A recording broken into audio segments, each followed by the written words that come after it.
नमस्कार। माओवादी अध्यक्ष एवं प्रधानमन्त्री पुष्पकमल दाहाल प्रचण्ड पछिल्लो भ्रमणका क्रममा भारतका लागि पहिलेभन्दा सहज, व्यावहारिक, परिपक्व र गहन प्रस्तुत भएको भारतीय मिडियामा भ्रमण समीक्षा उतारिएको छ। प्रचण्ड र भारतीय प्रधानमन्त्री मोदीबीच पहिलेभन्दा आपसी विश्वास बढेको दाबी पनि गरिएको छ।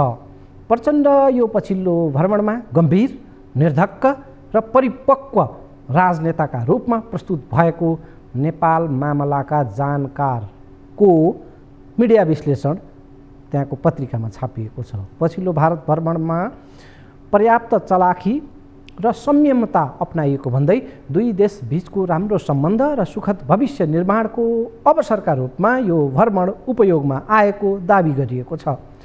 हाम्रा प्रधानमन्त्रीले भारतमा कम्फर्टेबल माहौल बनाएर फर्किएकै रहेछन् भने पनि यता देशभित्रै भने प्रचण्डका लागि माहौल बिग्रन सक्ने गरी परिस्थितिहरू विकसित हुँदै गएका देखिन्छन्। कतिसम्म भने माधव नेपाल र बाबुराम भट्टराई समेत प्रचण्डसँग बिच्किएका छन्। सरकारको विरोध नगरिदिन प्रचण्डको हारगुहार चलेको छ। संसदमा प्रधानमन्त्रीको राजीनामा मागिएको छ। अदालतमा मुद्दा परेको छ प्रधानमन्त्री विरुद्ध। बजेट पास हुने हो वा नाइ यो प्रसारण हुँदै गर्दाको बखतसम्म पनि संशयको स्थिति कायमै छ। दर्शक पनि विकसित घरेलु परिस्थितिमा केही बेरमा हामी जाउँला। पहिले प्रधानमन्त्री प्रचण्डले भारत भ्रमणका क्रममा व्यावहारिक शैली अपनाउँदै पारस्परिक संवेदनशीलतालाई बुझ्ने परिपक्वता प्रस्तुत गरेको भनेर भारतमा मिडिया मन्थन चलेको विषयलाई आज यहाँ सरसर्ती उतार गरौँ। केबी राजन जो नेपालका लागि पूर्व भारतीय राजदूत हुन्, अतुल कुमार ठाकुर लेखक तथा स्तम्भकार हुन्। यी दुईजनाको नाममा भारतको चर्चित मिडिया द हिन्दूमा प्रचण्ड भ्रमणको लेखाजोखा उतारिएको छ आलेखको रूपमा, जसमा प्रचण्ड भ्रमण राजनीतिक, कूटनीतिक, ऊर्जा, आर्थिक, व्यापारिक र पूर्वाधार विकासमा सहकार्य जस्ता विषय उठान गर्न केन्द्रित रहेको र सफल पनि एक हदमा भएको उल्लेख छ। भारतीय मिडियामा प्रधानमन्त्री प्रचण्ड भ्रमणको उल्लेख्य कभरेज भने देखिएनन्। समग्रमा कुल मिलाएर हेर्दा भारतीय मिडियाले खासै भाउ दिएनन्। तर नेपाल मामलाका जानकारहरूबाट द हिन्दूमा लेखिएको आलेखका केही सार अंशको भावानुवाद यहाँ प्रस्तुत गर्न आज सान्दर्भिक हुनेछ। लेखिएको छ, प्रचण्डलाई यो पछिल्लो भ्रमण उपलब्धिमूलक बनाएकोमा जस दिनुपर्छ। उनी संसदमा तेस्रो दलको कमजोर अवस्थामा हुँदाहुँदै पनि संसदमा तेस्रो दल सीट संख्या कमजोर अनि उनको प्रधानमन्त्री पद खोज्ने दाउमा ओली र देउवाको प्रयत्न रहँदै पनि साना अन्य पार्टीहरू समेतको अनेकन प्रतिकूलतालाई छिचोल्दै प्रचण्डले भारत भ्रमण सफलतापूर्वक सम्पन्न गरेको आशय उक्त मन्थनमा प्रस्तुत गरिएको छ। भारतले प्रचण्डलाई स्वागत गर्नकै लागि पनि यो वर्तमान सरकारको स्थिरता के होला भन्ने दुविधाग्रस्त स्थिति थियो। त्यसकारण पनि प्रचण्ड भ्रमण हुनु नै पनि आफैमा उल्लेखनीय बनेको छ। उक्त लेखमा प्रचण्डको भारत सम्बन्धबारे विगत र वर्तमानलाई उतार्दै लेखिएको छ कि पहिलो पटक प्रधानमन्त्री हुँदा प्रचण्डले भारतलाई केही नराम्रो झड्का दिएका थिए। अगाडि लेखिएको आशय छ, नेपालका प्रधानमन्त्रीले पहिलो विदेश भ्रमण भारतबाट थाल्ने प्रचलनलाई तोड्दै प्रचण्डले आफ्नो पहिलो भ्रमण चीनमा गरेका थिए अनि सेना प्रमुख रुकमाङ्गत कटुवाललाई बर्खास्त गरेर प्रचण्डले रेड लाइन पार गरेका थिए, जसको भारतले कडा विरोध गर्यो र बदलामा भारतले पनि प्रचण्डलाई झड्का दिएको थियो। प्रचण्ड सरकारलाई ढाल्ने योजनामा भारतीय प्रधानमन्त्री मोदीले विशेष दूत नै नेपाल खटाएका थिए, अगाडि थप लेखिएको छ। तर अहिले प्रचण्ड र मोदी दुवैले आपसमा संवेदनशीलता देखाएका छन्, आपसी संवेदनशीलता। प्रचण्ड निकै व्यावहारिक प्रस्तुत भए, मोदीले पनि प्रचण्डलाई राम्रै व्यवहार देखाए, लेखिएको छ। उदाहरणका लागि मोदीले दुई देश बीचको सीमा मुद्दा आपसी समझदारीमा टुङ्ग्याउने भनेर महत्त्वपूर्ण वक्तव्य दिए। हतपत्त यस्तो वक्तव्य मोदीले दिने गरेका थिएनन्। यसबाट सीमा समस्यामा आफ्नै ढिपी छाडेर विषय प्रवेश गर्न समेत आनाकानी गर्ने स्थितिमा अहिले यथार्थ कम्तीमा स्वीकार्न भारत पनि राजी भएको अर्थ त्यसमा दिएको छ। आशय त्यो प्रकारले झल्किन्छ। यो पनि भ्रमणको उपलब्धि बताइएको छ। नेपालको बिजुली भारत र बङ्गलादेशसम्म आपूर्ति गर्ने, भारतको जल यातायातसम्म नेपालको पहुँच विस्तार गर्ने, नयाँ पर्यटन सर्किट थप्ने, पूर्वाधार र डिजिटल फाइनान्सियल कनेक्टिभिटीमा उल्लेख्य कदम अघि बढाउन भ्रमण केन्द्रित रहेको भन्दै यी गेम चेन्जर सम्झौता, साझेदारी र सहकार्यले दुई देशको मात्रै नभएर अन्य छिमेकी सम्बन्ध र आर्थिक परिदृश्य नै बदलिन सक्ने आकलन उक्त लेखमा उतारिएको छ। दर्शकवृन्द, फेरि पनि भनौँ, नेपालका प्रधानमन्त्रीहरूको भारत भ्रमण भारतीय मिडियाहरूका लागि खासै चाखमा पर्दैन। द हिन्दूमा नेपाल मामलाका जानकारहरूले के लेखेछन् भन्ने भ्याउ मिलोस् भनेर मोटामोटी यसको भावानुवाद यहाँ प्रस्तुत गरिएको हो। भ्रमणको उपलब्धि समयले बताउला, इतिहासमा यसको कस्तो रेकर्ड रहन्छ, उपलब्धि के हुन्छन् त्यसले पनि बताउने हो। दाबी त दुईतर्फी सफल भएको भनेर सरकारी दाबी त हुने नै भए र प्रतिपक्षीको विरोध नै हुने भयो, यो चलिआएकै चलन छ। अब घरेलु मामलामा आउँ। प्रचण्डलाई भारतमा अनुकूलता बढेको भनिए पनि स्वदेशमा भने केही प्रतिकूलताहरू प्रचण्डका लागि थपिएका देखिँदैछन्। उनका विरुद्ध अदालतमा द्वन्द्वकालीन घटनालाई बिउताउँदै मुद्दा परेको छ। अदालत धाउनुपर्ने परिस्थिति आएको छ। यो एउटा नयाँ सिरा सुरु भएको छ प्रचण्डको अलिकति टाउको दुखाउने मामला बनेर।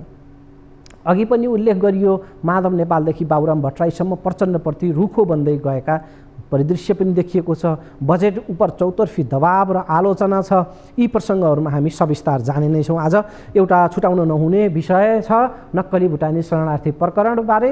यो पछिल्लो समय अलिकति अलमलमा परेको छ। भारत भ्रमणदेखि अनेक खालका नयाँ परिस्थितिहरू पैदा हुन्छन् अनि मान्छेको चासो त्यतापट्टि जान्छ अनि यी महत्त्वपूर्ण विषयहरू बिस्तारै ओझेलमा पर्छन्, चासोमा कम पर्छन्। अहिले संसदमा नक्कली भुटानी शरणार्थी प्रकरण लगभग मुर्जाएको जस्तो छ। संसदमा विषय उठान हुँदैन।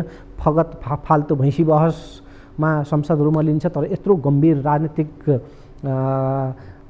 भ्रष्टाचार संलग्न रहेको यो सम्भवतः नेपालको एउटा ठुलो घटनाक्रम बिस्तारै ओझेलमा पर्दै गएको छ। त्यस कारणले यो विषयलाई हामी नछाडौँ भन्ने हाम्रो तहबाट कोसिस हो। नक्कली भुटानी शरणार्थी प्रकरणको प्रारम्भिक अनुसन्धानमा नेकपा माओवादी केन्द्रका कोही पनि नपर्ने पक्की जस्तो देखेपछि सरकारले यो मामिलालाई तीव्रता दिएको अनुमान गरिएको थियो। प्रधानमन्त्री प्रचण्डले फिल्म बाँकी छ, यो त ट्रेलर हो भनेर अति उत्साह पोखेका थिए। एमाले अध्यक्ष ओली सुरुदेखि नै यो मामलामा दबावमा परे। रक्षात्मक बन्नु पर्यो, टोपबहादुर रायमाझीलाई भाग्ने खालका मान्छे होइनन्, उनलाई किन हतकडी लगाउनु पर्यो, बिचबाट किन छोप्नु पर्यो भनेर ओलीले टोपबहादुर रायमाझीलाई बचाउनमा उत्रिएका थिए। पछि उनी टोपबहादुर फरार भएपछि चर्को आलोचना र दबावमा पर्यो। एमाले पार्टी अध्यक्ष ओली र रायमाझीलाई पार्टीबाट निलम्बन गर्न बाध्यतापूर्वक निर्णय लिनु पर्यो।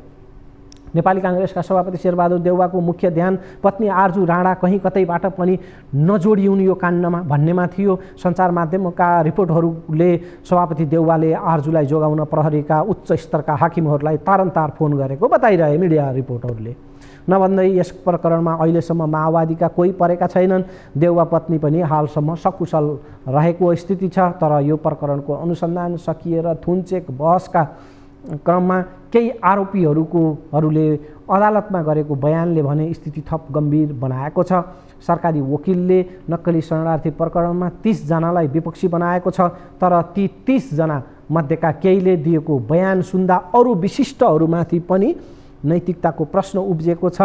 कतै बयानबाजीमा तानिनुपर्ने स्थिति पनि बन्न सक्ने एउटा इसाराहरू मिलेको छ। कुनै आरोपीले कसैलाई बोलेकै भरमा वा यो प्रकरण कुनै विशिष्टलाई थाहा भएको तर उसले रोक्न पहल नगरेको मात्रैका आधारमा सायद मुद्दा नचलाइएला।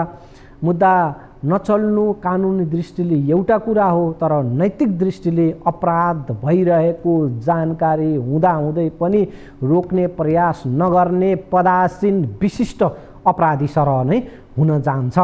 कानुनले छोला नछोला तर जननजरले त्यसलाई कैफियतमा राख्छ, कठघरामा राख्छ नै। आरोपीले अदालतमा बयान दिएपछि अदालतले नै तोकेर यी व्यक्तिहरूलाई पनि विपक्षी बनाएर ल्याउनु भन्ने आदेश दियो भने स्थिति के हुन्छ थाहा छैन। त्यस्तो आशा गरौँ कि अदालतले प्रहरीले अगाडि बढ्न नसकेको विषयमा अदालत पो अगाडि बढ्छ कि, तर बुझिएसम्मको कुरा के छ भने अहिले कसलाई विपक्षी बनाउने कसलाई नबनाउने भन्ने अधिकार महान्यायाधिवक्ताको कार्यालय वा भनौँ सरकारी वकिलको कार्यालयलाई हुन्छ। रासोपाका सभापति रवि लामिछाने विरुद्धको राहदानी प्रकरणमा महान्यायाधिवक्ताको कार्यालयले अदालतलाई पठाएको जवाफलाई उदाहरणमा लिन सकिन्छ। उसले भनेको थियो मुद्दा चलाउने कि नचलाउने भन्ने कुरा हाम्रो हो। नक्कली शरणार्थी काण्डमा पनि तानिने प्रचुर सम्भावना हुँदाहुँदै पनि हालसम्म बचेका केही नामहरू अलि भिआइपी नामहरू छन्, ती तानिन्छन् कि तानिँदैनन् भन्ने कुरा अझै आशा त गरौँ, तर आशा गर्ने ठाउँहरू बिस्तारै खुम्चिएको साँगुरो हुँदै गएको स्थिति छ। प्रचुर सम्भावना भएका तानिने तर हालसम्म बचेका एक नाम उच्चारण गरौँ। पूर्व गृहमन्त्री एमाले उपाध्यक्ष रामबहादुर थापा बादल लगायतका हकमा अदालतको केही निधो खोजी हुने पो हो कि भन्ने निकै चासोमा छ। तर कानुनका 9 सिङ 100 छिद्र त भन्ने गरिएकै छ। अदालतमा बयान दिँदैमा वा सरकारी वकिलले नचाहेसम्म यो मामिलामा प्रतिवादी थपिने स्थिति छैन। मतलब भिआइपी अरू जुन नाम आएका छन् उनीहरू थपिने स्थिति अलिक कमजोरै देखिएको छ। प्रधानमन्त्रीले नियुक्त गरेका महान्यायाधिवक्ता भएको बेला कम्तीमा प्रधानमन्त्री विरुद्धै यो काण्डमा मुद्दा थपिने कल्पना पनि नगरौँ। किन प्रधानमन्त्रीको कुरा आयो भन्नुहोला। ताजा आएका बयान र विवरणहरूले प्रधानमन्त्री प्रचण्डलाई समेत यो काण्डबारे थाहा रहेको जनाउ दिएको छ। हो, प्रसङ्ग जोडौँ।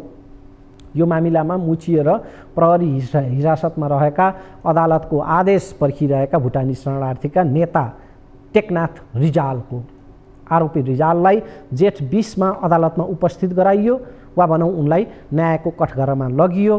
त्यहाँ उनलाई जे सोधियो र उनले जे बयान गरे उनको तर्फबाट आधिकारिक बयान त्यही हो। प्रहरीले सोधेको टिपेको कुरा यसअगाडिको गौण जस्तो मानिन्छ। अदालतमा आरोपीले दिएको बयान महत्त्वपूर्ण मानिन्छ। अदालतमा टेकनाथ रिजालको बयानले टोपबहादुर रायमाझीको कुरा छाडौँ, नेकपा माओवादी केन्द्रका अध्यक्ष पुष्पकमल दाहाल प्रचण्ड अर्थात् प्रधानमन्त्रीलाई हालका प्रधानमन्त्रीलाई सम्म त्यसको सकसमा पार्ने खालको उनको बयान छ।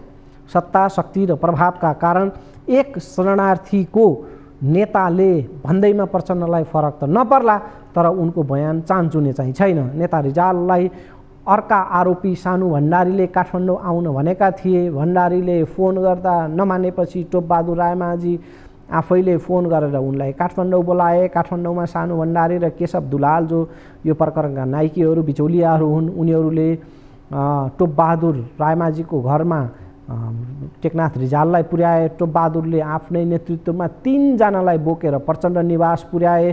त्यो बेला सक्कली भुटानी शरणार्थीको व्यवस्थापनको काम सकिएको थियो, तर नक्कलीको बाँकी थियो। अब कुम्ल्याउन पैसा कमाउनका लागि नक्कली खडा गरिएको थियो। यो कुरा अध्यक्ष प्रचण्डलाई थाहा थियो थिएन त्यसको यकिन छैन। यो सक्कली र नक्कलीको झमेला खेल जसरी सुरु भएको थियो यसमा कैफियत छ भन्ने उनलाई थाहा थियो थिएन त्यो चाहिँ यकिन छैन। तर बयानका अनुसार त्यो बेला नै प्रचण्डलाई भनिएको थियो हामी भुटानी शरणार्थी व्यवस्थापनका लागि यो शरणार्थी व्यवस्थापनका सम्बन्धमा कुराकानी गर्न आएका हौँ भनेर प्रचण्डलाई भनिएको थियो। जवाफमा प्रचण्डले भनेका थिए रे म आज एकदमै व्यस्त छु, रायमाझीसँग सबै कुरा गर्नुहोला, सम्बोधन हुन सक्ने भए समाधान गर्नुहुन्छ उहाँले नै भनेर उनले पन्छाएका भनेर टेकनाथ रिजालको बयान छ। आरोपी रिजालको बयानले सानु भण्डारी, केशव दुलाल र टोपबहादुर रायमाझीमाथिको आरोप झन् पक्का भएको छ। यो मामिलामा प्रचण्ड पनि जानकार रहेको केही छनक पनि मिलेको छ। आरोपी रामशरण अर्का एकजना छन्। उनी नेकपा एमालेकै पात्र मानिने अख्तियार दुरुपयोग अनुसन्धान आयोगका हालका प्रमुख आयुक्त प्रेम कुमार राईमाथि पनि गम्भीर नैतिक प्रश्न उब्जिएको छ। अहिले एकजनाको बयानका आधारमा सानु, केशव आदिलाई 1 करोड 50 लाख बुझाए पनि काम नभएको बयान रामशरण केसीले दिएका छन्। पैसा दिएर पनि काम नभएपछि उनी अख्तियार प्रमुख राई भए ठाउँ पुगे र त्यहाँ पुगेर बिन्ती बिसाउँदै भनेछन् हजुर गृह सचिव हुँदैदेखि निस्किएको काम अझै पुरा भएन, काम नहुने भए पैसा फिर्ता दिलाइ पाऊँ भनेर उनले राईलाई आग्रह गरे। अपराध भइरहेको कुराका जानकार प्रेम कुमार राई पनि थिए। उनले यस्तो अपराध रोक्न कुनै भूमिका खेलेनन्, उल्टै सघाउने गरी आश्वासन दिएछन्, म कुरा गरिदिन्छु भनेर यो पछिल्लो बयानको टिपोटहरू म यहाँ उल्लेख गर्दैछु। अर्थात् राईको भूमिका पनि नक्कली शरणार्थी प्रकरणका मतियारहरू, दोषीहरू, अपराधीहरूलाई शरणार्थी बनाएर लाने गिरोहलाई सघाएको, अमेरिका पठाउने अपराधमा सहयोगी नै देखिएको स्थिति छ तात्कालीन प्रेम कुमार राई जो गृह सचिव थिए, अहिले अख्तियार प्रमुख। जहाँसम्म नैतिक प्रश्नको कुरा छ, यो नैतिक प्रश्न हाम्रा नेताहरूलाई यसपटक मात्रै होइन पटक पटक उब्जिएको छ। नरसंहारकारीलाई जेलबाट छुटाउने, संविधान मिचेर आफू खुसी नयाँ कानुन जनतालाई लगाउने, डाकालाई मन्त्री बनाउने, मूर्तिचोरहरूलाई मन्त्री पद दिने, अपराध, कुकृत्य, धोकाधडी आदिसँग हाम्रा नेताहरूको यारी दोस्ती छ भन्दा फरक पर्दैन। यसकारण नैतिकताको अपेक्षा यो मामलाका लागि, हालका लागि अनुपयुक्त हुनसक्छ, सदाचार कल्पनाभन्दा बाहिरको हुनसक्छ, जसको धरातल नै अनैतिक र दुर्गन्धित छ भने कुनै घटना विशेषमा हामीले सुवास खोजेर कहाँ पाउनु। नक्कली शरणार्थी प्रकरणमा दलका प्रमुख पूर्व प्रधानमन्त्रीहरूको नैतिकताको कसीमा जनमनले विश्लेषण, यसको बुझाइ पक्कै पनि आँकेको छ भन्ने हामीलाई लाग्छ। बाँकी सामग्री सहित विश्रामपछि म आउनेछु।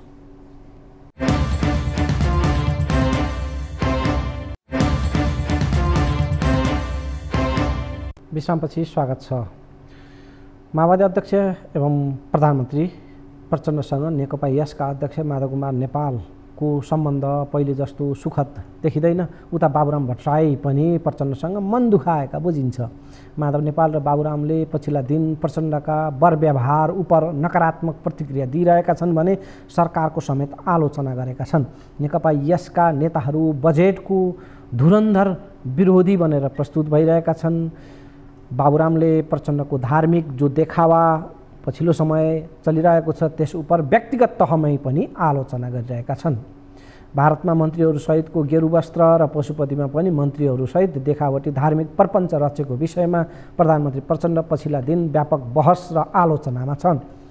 तुलनात्मक सुखद सम्बन्ध रहेका नेता एवं दलबाटै प्रचण्डलाई उछितो काट्ने परिस्थिति बनेपछि कतिपयले वर्तमान सरकारको आयुमाथि नै पनि प्रश्न उठाएका छन्। मतलब त्यो प्रकारको शङ्का त्यतातिर सोझिएको छ। भारत भ्रमणलाई लिएर प्रधानमन्त्री प्रचण्डमाथि प्रतिपक्षी दलहरूबाट व्यापक खिदिएकै स्थितिमा यही बेलामा सरकारको बजेट उप सत्ताधारी दलहरूकै समेत नेता एवं सांसदहरूको समेत खुसी छैनन्। प्रतिपक्षी त बजेटका उपरमा यो बजेटलाई पुनर्लेखन गर्नुपर्ने, यो खारेजयोग्य बजेट, समयको संवेदनशीलतालाई नबुझेको बजेट भनेर प्रतिपक्षी आवाज त छँदैछ। सत्तापक्षकै सांसदहरूले पनि यो बजेटमा कैफियत छ भन्ने कुरा स्वीकार्न भनेर सरकारलाई, अर्थमन्त्रीलाई दबाब दिइरहेका छन्। काङ्ग्रेस महामन्त्री समेत रहेका सांसद गगन थापाले यो बजेट उत्तम छैन भन्ने स्वीकार गर्न अर्थमन्त्री प्रकाश शरण महतलाई सुझाव दिएका थिए संसदको रोस्टमबाटै। काङ्ग्रेसकै अर्का नेता प्रदीप पौडेल पनि बजेटको आलोचनामा उत्रिए। काङ्ग्रेसको संस्थापन इतरले त प्रचण्ड सरकारलाई पन्छाउनै चाहन्छ, संस्थापन इतरले, देउवा बाहेकले। तर माधव नेपाल र बाबुराम भट्टराई समेत प्रचण्डप्रति अनुदार बन्दै जानुले प्रचण्ड सरकारको आयुमाथि प्रश्न खडा गरेको छ। प्रधानमन्त्री प्रचण्डले सरकारमा बसेर बजेटको विरोध नगर्न माधव नेपाललाई आग्रह गरेका छन्। बजेट पास गर्नका लागि सहयोगी भूमिका उनले अपेक्षा गरेका छन् नेकपा यसबाट। माधव नेपाल सहितका नेकपा यसका सांसदहरूलाई प्रधानमन्त्री निवास बालुवाटारमा भेटेर बजेटको विरोध नगर्न प्रचण्डले आग्रह गरेका हुन्। एकीकृत समाजवादीले अघि सारेका कार्यक्रम एवं योजनाहरू, नेकपा यसका योजनाहरू बजेटमा नसमेटिएको भन्दै माधव नेपाल सहित पार्टी नेता एवं सांसदहरूले विरोध गरिरहेका छन्। एमाले अध्यक्ष ओलीलाई प्रत्युत्तर दिनकै लागि पनि प्रचण्डको आड माधव नेपालका लागि जरुरी बनेको थियो। गएको निर्वाचनमा अपेक्षाकृत नतिजा प्राप्त गर्न नसकेपछि त झन माधव नेपाल नयाँ पार्टी निर्माणपछि झनै सङ्कटमा फस्दै गएको स्थिति देखियो। पार्टी स्थापनामा साथ दिएका नेताहरू समेत पछिल्लो समय बकाबक छाड्दै एमालेमा फर्किन थालेपछि माधव नेपाल झन् अत्तालिएका छन्, अत्यासमा छन्। कहिले तत्कालीन नेकपा भिउताउन उनी आह्वान गर्दै गरेका छन्, कहिले नेकपा एकीकृत समाजवादी स्थापनामा जोड गर्ने, कहिले समाजवादी मोर्चा बनाउनेदेखि माओवादी केन्द्रसँग एकताको प्रयास लगायतका अनेकन उपायबाट माधव नेपाल आफ्नो शक्ति आर्जनको ध्येयमा अथवा आफ्नो स्थिति मजबुत बनाउने ध्येयमा देखिन्छन्। माधव नेपालको विषयमा थप विवरण उतारिएको यो एउटा रिपोर्ट हेरौँ। संविधानको रक्षा र प्रतिगमनलाई परास्त गर्ने भन्दै माधव नेपालले नेकपा एमाले फुटाएर नेकपा एकीकृत समाजवादी गठन गरेका थिए। कम्युनिस्ट पार्टीको सदस्यता प्राप्त गरेको झण्डै 53 वर्षपछि माधव नेपालले आफ्नै नेतृत्वमा नेकपा यस नामको पार्टी गठन गरे। एमालेको नेतृत्व तहमा बसेका माधव अध्यक्ष केपी ओलीबाट संविधान खतरामा परेको र प्रतिगमनकारी कदम चालेको भन्दै त्यसको विरोधमा पार्टी फुटाएर नयाँ पार्टी गठन गर्न त पुगे, तर पार्टी गठनको छोटो समयमै उनको शक्ति क्षयीकरण भने भइरहेको छ। कम क्षेत्रमा उम्मेद्वार उठाएको माधवको पार्टी राष्ट्रिय पार्टी नै बन्न सकेन। एमालेले लोकप्रिय समानुपातिक मत पाउँदा राष्ट्रिय पार्टी बन्न थ्रेसहोल्ड नै कटाउन नसकेको माधवको पार्टी यति बेला सङ्कटमा घेरिएको छ। केही दिन अगाडि मात्रै माधव नेपाल नेतृत्वको नेकपा एकीकृत समाजवादी छाडेर केन्द्रीय नेता मुकुन्द नेउपाने सहित चुडामणि जङ्गली, हरिकुमार श्रेष्ठ, छविलाल पौडेल, तोरणबहादुर केसी, माया अधिकारी लगायतका नेताहरू एमालेमा फर्किए।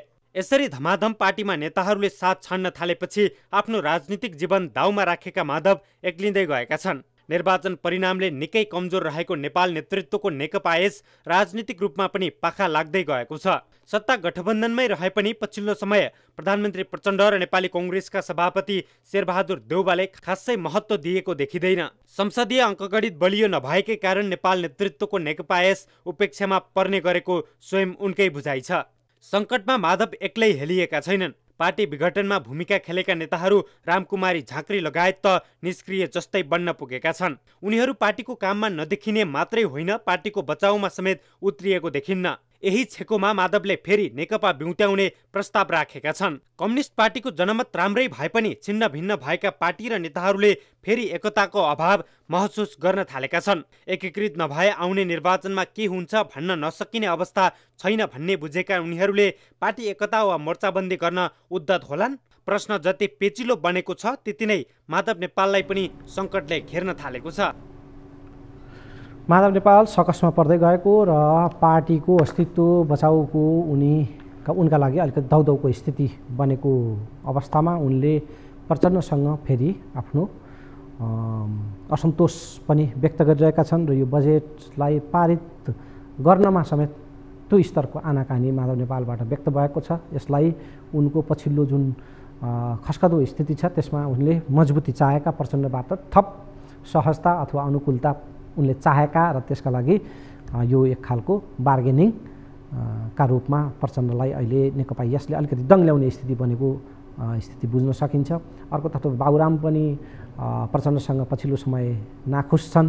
प्रचण्डलाई आफ्नो सिट छोडेका गोर्खाबाट विजय हुने परिस्थिति प्रचण्डका लागि बनेको थियो बाबुरामका कारणले। त्यसको बदलामा बाबुरामले प्रचण्डबाट थुप्रै अनुकूलताको अपेक्षा गरेका थिए। राष्ट्रपतिको चाहना समेत बाबुरामको रहेको कुराहरू आएकै थिए, तर पछिल्लो समय बाबुरामलाई पन्छाएर बाबुरामलाई कम महत्त्व दिएर प्रचण्डको ध्यान विप्लवलाई पार्टीमा भित्राउने, विप्लवसँग सम्बन्ध विकसित गर्नेतर्फ अलि बढी जोड गएको र बाबुराम भट्टराईलाई कम भाव दिएको कारणले पनि बाबुरामसँगको पनि सम्बन्ध प्रचण्डसँग त्यति सुमधुर हुन नसकेको खालका कुराहरू अहिले आइरहेका छन्।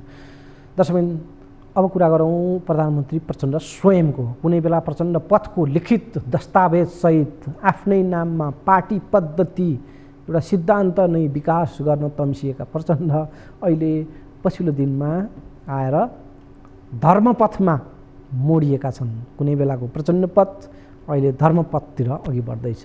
बोधसहित साँच्चीकै गाम्भीर्यताका साथ आध्यात्मिक मनले, असल शुभेच्छाले, स्वाभाविक प्राकृतिक तौरमा उनको यो धर्मका प्रतिको लगाव हो वा बस देखावा धर्मलाई राजनीतिक आड मिल्ने एउटा अस्त्रका रूपमा उनले प्रयोग गर्न खोजेका हुन्। त्यो कुरा प्रचण्ड आफैले जानुहुन्, तर प्रचण्डको नयाँ अवतार धर्म पारखीका रूपमा सतहमा अवतरित भएको छ। त्यसका उप निकै क्रिया प्रतिक्रियाहरू व्यक्त भइरहेका छन्। प्रचण्डको पछिल्लो धर्मपथ पारे तयार पारिएको विस्तृत अनि लामो पनि छ यो विवरण।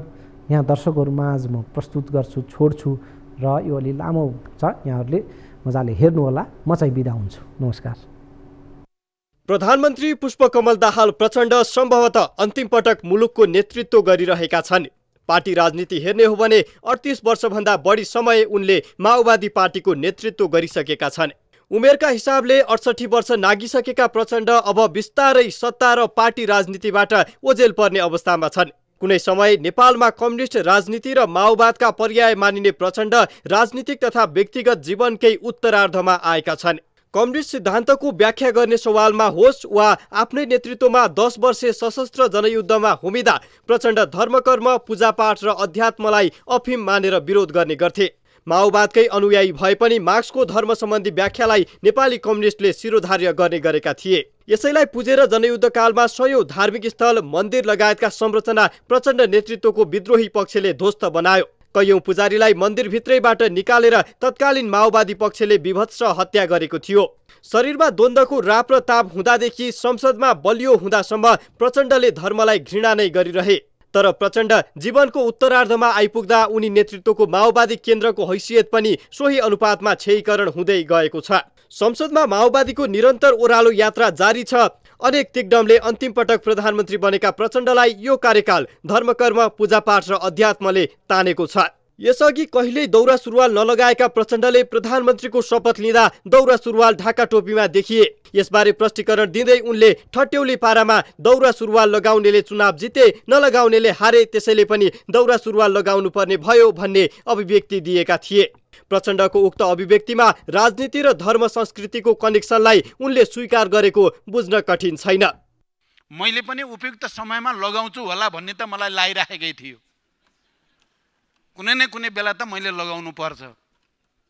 फेरि यो प्रतिस्पर्धाको शान्तिपूर्ण राजनीतिमा आएपछि आम जनताको मनोविज्ञान र मनोभावनालाई सम्बोधन गर्न सकिएन भने क्रान्तिकारिताको प्रदर्शनले निर्वाचनमा परिणाम राम्रो दिएको पनि देखिनँ मैले।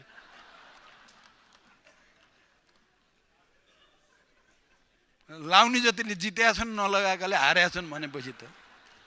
अनि अस्ति अब प्रधानमन्त्री मनोनित हुँदै गर्दा त्यहाँ चर्चा चल्यो। राष्ट्रपतिजीले नि भन्नुभयो तपाईँलाई दौरा सुरुवालमा हेर्न मन छ मलाई। अरू सत्ता साझेदार दलले चाहिँ भन्नुभयो, हाम्रो केपी ओलीजी, रवि लामिछानेजी, हाम्रै पार्टीबाट नारायण काजी श्रेष्ठ, उहाँहरू नारायण काजीले त पहिलेदेखि लगाउनु हुन्थ्यो।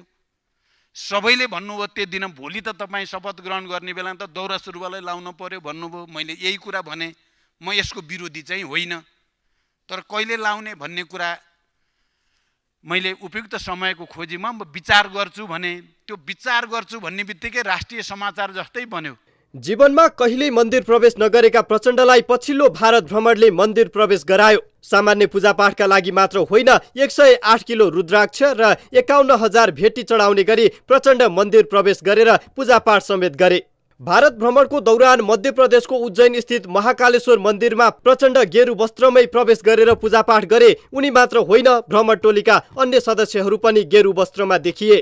कुनै समय धर्म बहिष्कार गरौँ भन्दै हतियार उठाएका प्रचण्ड भारतको शरणमा गएर धार्मिक बन्दा यसले नेपालमा ठुलै हलचल पैदा गर्यो।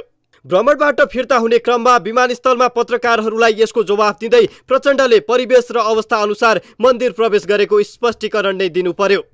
म वास्तवमा मनैले धर्मनिरपेक्षतावादी हो। धर्मनिरपेक्ष भनेको धर्म विरोधी भन्ने होइन नि। सबै धर्मलाई समान व्यवहार गर्ने र राज्यले कुनैलाई काखा पाखा नगरोस् भन्ने हो। आफू धर्मनिरपेक्षतावादी भएको नाताले मैले हिन्दू, मुस्लिम, बुद्धिस्ट, क्रिस्चियन सबै धर्मावलम्बीहरूप्रति समान व्यवहार गर्नुपर्छ। अब मध्य प्रदेश जाने, इन्दोरमा जाने, सफाई सम्बन्धी हेर्न, आइटी हेर्न, नजिकै एउटा ऐतिहासिक सांस्कृतिक सहर हो उज्जैन भनेको, महाकालेश्वर, महाकाल, कालको पनि काल। अब त्यहाँ त्यस्तो फेरि भव्य संरचना रहेछ। त्यहाँ म त अहिले कम्युनिस्ट मात्रै होइन नि, प्रधानमन्त्री पनि हो नि त। प्रधानमन्त्री त सबैलाई समेटेर जानुपर्ने हुन्छ। अब त्यहाँ गइसकेपछि हुन त मलाई त यो उसले क्या मसँग हुने सेक्युरिटीले सकेसम्म चाहिँ यो गेरु वस्त्र नलाउन पाए हुन्थ्यो भनेर निकै बल गर्नुभयो। तर त्यहाँ त्यो महाकालेश्वरको के रहेछ भने मुख्य अतिथिले चाहिँ त्यो लाउनै पर्ने प्रोटोकल रहेछ क्या, त्यो प्रोटोकल मिच्न पर्ने। प्रचण्डको यो अवतारको बहस सेलाउन नपाउँदै शनिबार प्रचण्डले पशुपतिनाथको दर्शन गर्न गए। पशुपति जाँदा उनी एक्लै गएनन्। भारत भ्रमणका क्रममा महाकालेश्वरमा गेरु वस्त्र सहित पुगेको टोली पनि प्रचण्डको साथमै थियो। धर्मलाई पाखण्ड भन्दै जीवनभर ओकालत गर्दै आएका प्रधानमन्त्रीलाई पूजापाठ र अध्यात्ममा विश्वास बढेको देखेर अनेक टीका टिप्पणी भइरहेका छन्। प्रचण्डले के गरे भन्दा पनि किन गरे, यसको पृष्ठभूमिको रहस्य के हो भन्ने विषयमा राजनीतिक वृत्तमा अनेक अड्कलबाजी हुन थालेको छ। एउटै सिद्धान्त बोकेर प्रचण्डसँगै 10 वर्षे सशस्त्र जनयुद्धको नेतृत्व गरेका पूर्व प्रधानमन्त्री डाक्टर बाबुराम भट्टराई यसबाट सबैभन्दा बढी अचम्मित र सशंकित छन्। सामाजिक सञ्जालमा उनले लेखेका छन्, एक्लै कोही कुनै धार्मिक स्थल जाँदा प्रश्न उठाउन मिल्दैन, त्यो उसको निजी आस्थाको कुरा हो। तर जब पुरै मन्त्रीमण्डल एकसाथ जान्छ तब त्यो राजनीति हुन्छ र प्रश्न उठ्छ। प्रचण्ड नेतृत्वको टोलीले भारतमा गेरु वस्त्रमा गरेको पूजापाठ र शनिबारको पशुपतिनाथको दर्शनलाई सामान्य ढङ्गले हेर्न नहुने तर्क भट्टराईको छ। सोझो अर्थमा भारतीय सत्तारूढ पार्टीको हिन्दू धर्म एजेन्डाले प्रचण्डलाई प्रत्यक्ष मार्ग निर्देशन गरेको तर्फ उनको आशंका हो। वास्तविकता जे होस्, तर पूर्व प्रधानमन्त्री समेत रहेका डाक्टर भट्टराईको तर्कमा विश्वास गर्ने आधार भने प्रशस्त छन्। प्रधानमन्त्री बनेदेखि नै भारत भ्रमणका लागि मरिहत्ते गरेका प्रचण्डले भ्रमणको अनुमति पाउन निकै पापड पेल्नु पर्यो। आफूसँग भारत खुसी छैन भन्ने बुझेका प्रचण्डले भारतलाई खुसी बनाउनु नै प्राथमिकतामा राखेको बुझ्न कठिन छैन। भारत भ्रमणकै दिन नेपालमा लामो समयदेखि अलपत्र अवस्थामा रहेको नागरिकता विधेयक प्रमाणीकरण हुनुलाई समेत जानकारहरूले यसैको सङ्केतका रूपमा अर्थ्याएका छन्। मोदीलाई खुसी बनाउनकै लागि प्रचण्डले भारतीय सत्तारूढ आम जनता पार्टीको हिन्दू धर्मको एजेन्डाको संवाहक बन्नु परेको विश्लेषण राजनीतिक वृत्तमा भइरहेको छ। उनकै पूर्व सहकर्मी डाक्टर भट्टराईको अभिव्यक्तिले यसलाई थप प्रष्ट पारेको छ। राजनीतिमा जुनसुकै अवसर छोप्न सक्ने प्रचण्डका लागि नेपालमै पनि राजनीतिक पतन हुनुभन्दा धर्मकै सहारा लिनु उपयुक्त लागेको विश्लेषकहरू बताउँछन्। जनगणनाको पछिल्लो तथ्याङ्कले नेपालमा हिन्दू धर्ममा आस्था राख्ने जनसङ्ख्या 82% हाराहारीमा रहेको देखाउँछ। हिन्दू बाहुल्यताको संवेदना ग्रहण गर्न सके पतन उन्मुख रहेको माओवादी राजनीतिमा केही मलजल हुने थियो कि भन्ने मनोभाव पनि उनमा विकास भएको आशंका गर्न सकिन्छ। हिन्दू विरोधीको आरोप लाग्ने गरेको प्रचण्ड हिन्दू धर्मकै एजेन्डा लिएर एक सिटे राप्रपाले संसदमा लिएको आकारप्रति पूर्ण जानकार छन्। हिन्दू मतदाताको बाहुल्य रहेको अवस्थामा धर्म बहिष्कारको खतरा मोल्ने क्षमता अब सायद प्रचण्डसँग छैन। एक हिसाबले संविधानले धर्मनिरपेक्षता सुनिश्चित गरेको राष्ट्रमा प्रधानमन्त्रीले हरेक धर्म र आस्थाको सम्मान गर्नु सकारात्मक पक्ष हो। तर जीवनभर धर्मको विरुद्ध प्रचार गरेका प्रचण्डलाई जीवनको उत्तरार्धमा धर्मको शरणमा जानुपर्ने कारण के आइलाग्यो आफैमा शङ्कास्पद विषय छ। सोझो अर्थमा भारतीय सत्तारूढ पार्टी भारतीय जनता पार्टीको हिन्दू धर्म एजेन्डाले प्रचण्डलाई प्रत्यक्ष मार्ग निर्देशन गरेको तर्फ उनको आशंका हो।